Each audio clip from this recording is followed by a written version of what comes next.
Hi, Desai from Groovy Entertainment. Today we have another book to read for you. Today, book at Curious George Take a Job from 1947.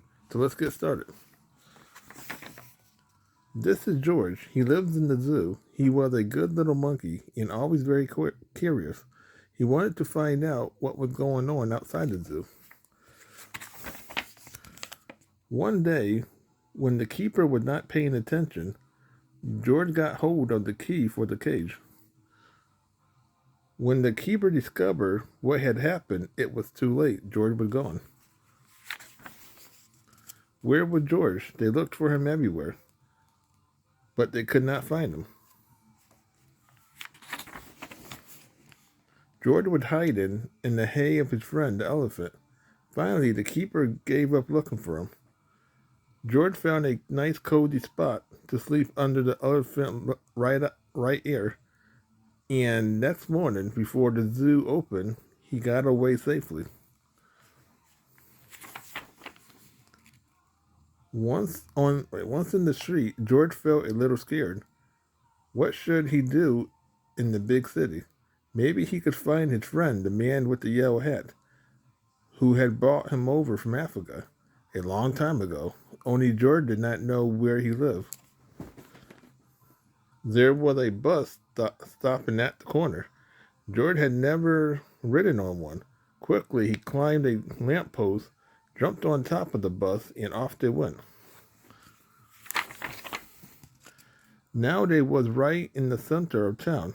There was so much to see that George did not know where to look first. If only he could go on riding like this forever. But after a while, George got tired and a little dizzy. When the bus slowed down to turn into a side street, George jumped off. There was a restaurant right in front of him. Something smelled good. Suddenly, George felt very hungry. The kitchen door so it stood open, and George walked in. On the table was a big pot. Of course, George was curious. He had to find out what was in it. When the cook came back, he had a big surprise. Spaghetti was all over the place, and in the middle of it was a little monkey. George had been eating yards and yards, and had wound himself all up in it. The cook was a kind man and score him did not score much, but George had to clean up the kitchen and then all the dishes. My, what a lot of them there was. The cook was watching George. You are lucky to have four hands, he said. You can do things twice as quick.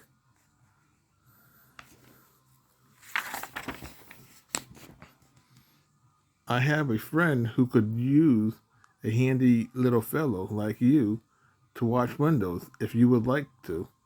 I will take you over to him. So they went down in the subway and took an uptown train to the cook friend, who was an elevator man in a skyscraper. Sure, I can use you, the elevator man said to George. I will give you what you need for the job. You can start right now or right away. But remember, you are here for washing windows. Never mind what people inside the house are doing. Don't be curious or you'll get in trouble. George promised to be good, but the little monkey sometimes forget. George was ready to start. My, how many windows are there? Well, how many windows there was? But George got ahead quickly. Since he worked with all four hands, he jumped from window to window just as he had once jumped from tree to tree in the African jungle.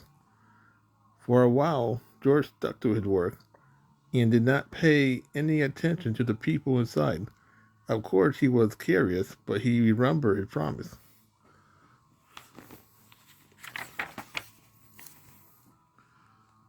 In one room, a little boy was crying because he did not want to eat his spinach. George did not even look, but went right on with his work. In another room, a man was taking a nap and snoring. George was sorry it was not his friend, the man with the yellow hat. He listened to the funny noise for a while, then went on working. But what was going on in here? George stopped working and pressed his nose against the window. Two painters was working inside. George was painting looked like a lot more fun than washing windows.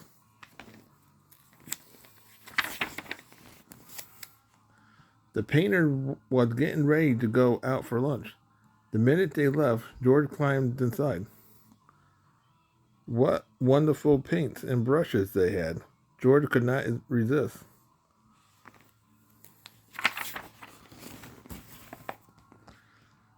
An hour later, the painters came back.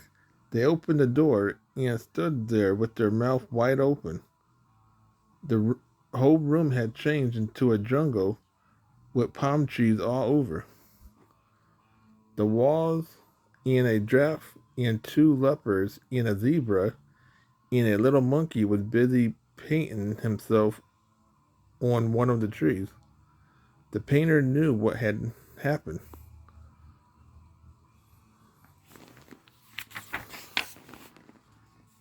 Luckily, George was close to a door. He ran out as fast as he could. After him ran the two painters, then the elevator man, and then the woman who lived in the place. "Oh, my lovely room," cried the woman. "Don't let them get away." George headed for the fire escape.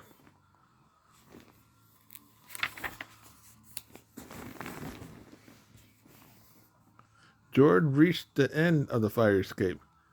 The other had not caught up with him yet. Here was his last chance. They could not jump, but George could easily jump down and escape. In a moment he would be safe. Poor little George, he had forgotten that the pavement was hard as stone and not like soft grass of the jungle.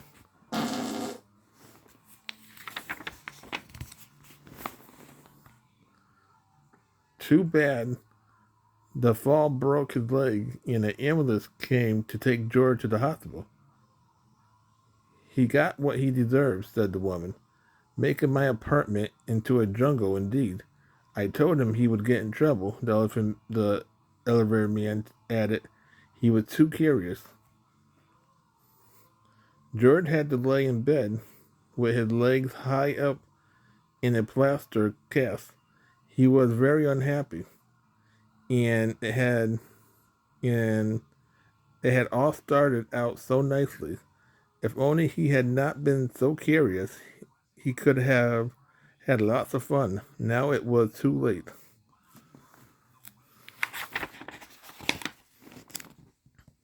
But the next morning, George's friend, the man with the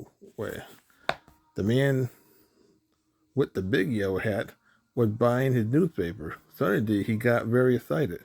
"This is George," he shouted when he saw the picture on the front page. Quickly, he read the whole story and then ran to the telephone booth to ring the hospital. "I am George's friend," he said to the nurse who answered the telephone.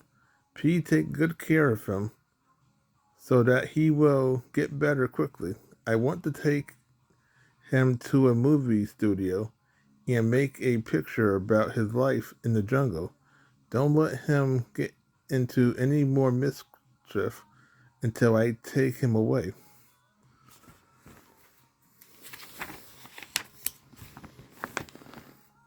Finally, the next day came when George could walk again. "Your friend is going to take you away this morning," said the nurse. "Just wait right here for him and don't touch anything." As soon as George was alone, he looked around at all the strange hospital things. "I wonder what is in that big blue bottle," he thought.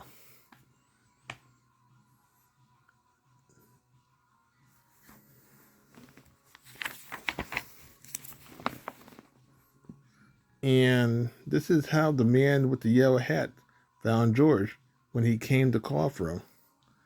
They picked him up and shook him, but they could not wake him up. He was so fast asleep that finally they had to put him under the shower. How surprised he was when he woke up.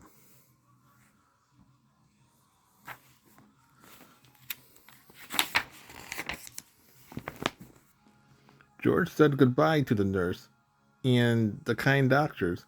Then he and the man with the yellow hat got into the car to drive to the movie studio. In the president's office, George had to sign a contract. Now he was a movie actor.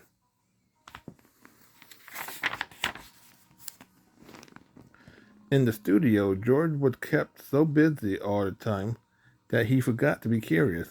He liked the jungle they made for him and played happily there.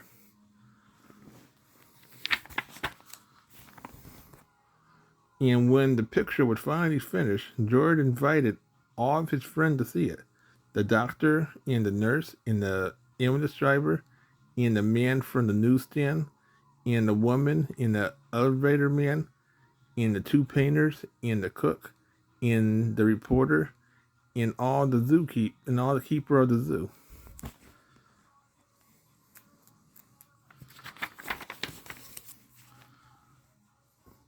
Now the lights went out and the picture started. This is George, the voice began. He lives in the jungle. He was a good little monkey. He had one fault. He was too curious.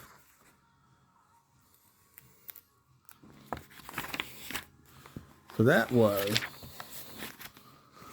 Curious George Take a Job for 1947.